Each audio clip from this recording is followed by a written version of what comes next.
My name's Alan Miles. We're at DBS Music Plymouth in the HD3 studios, and we're going to be looking at analog compression and analog circuit types, digital circuit types, versus the compressor that's on the Audient desk, the analog desk here. So I'm running a sine wave. You can see on the screen there, it's got one harmonic. If we listen to it now, I've just got 100 hertz running through, and on the EQ analyzer you can see there's one harmonic there at 100 hertz. So if I apply some compression, let's first of all use the digital compressor in Logic, which is the Platinum Digital, and this is a clean compressor. It's not supposed to add any color or harmonic to the sound, or harmonics to the sound. So I've turned that on. If we look at the spectrum analyzer, you can see it's got the 100 hertz. It's got one additional harmonic that's just starting to appear here. That's because we're applying compression and we're flattening off the sine wave a little bit, which is distorting the shape of the sine wave, and the result of changing the shape or the phase of a sine wave is additional harmonics appear.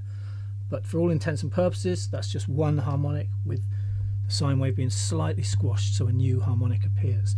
So and you can see there's compression taking place. If I go on to one of the analog circuit types in Logic's compressor here, this is a Studio VCA one, you can see the harmonics that this analog style compressor is adding. So when people are talking about analog equipment and analog compressors, there's a lot of retrospective dialogue about this.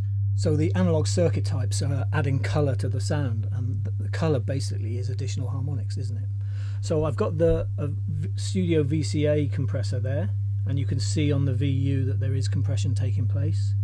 And then on the EQ analyzer, you can see it's added these harmonics. And let's look at the content of these harmonics. We've got one at 100 hertz, the original one that's in the test tone.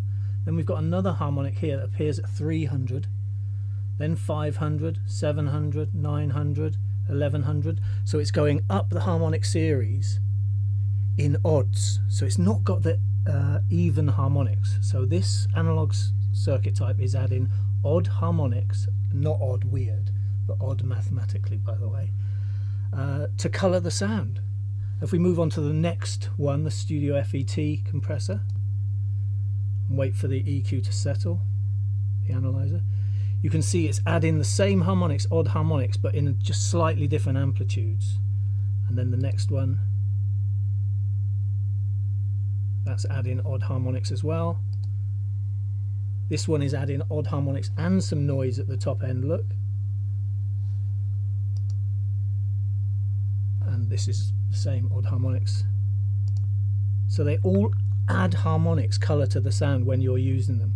So I thought we would look at the Audient, see what harmonics the Audient analog compressor adds. So I'm going to bypass the digital ones, the analog circuit types in Logic, go over to the desk and put the compressor on the Audient desk here.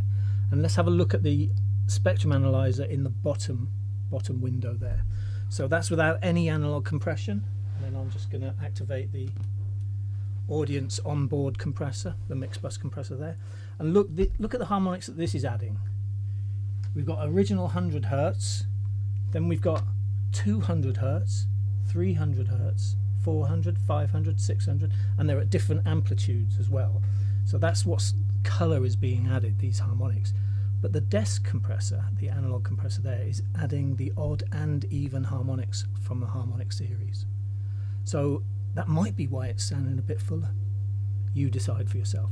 So let's have a listen to, I'll bypass that.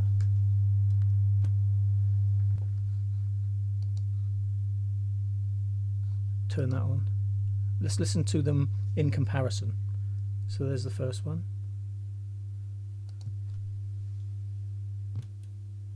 And the analog one. And basically that's why people like analog style equipment, because it's adding harmonics. We're going to do a track in a minute and apply this theory to the track. We'll bounce it down and you can have a listen and decide which one you like best, and then leave a comment underneath. My name's Alan Miles. I'll see you later.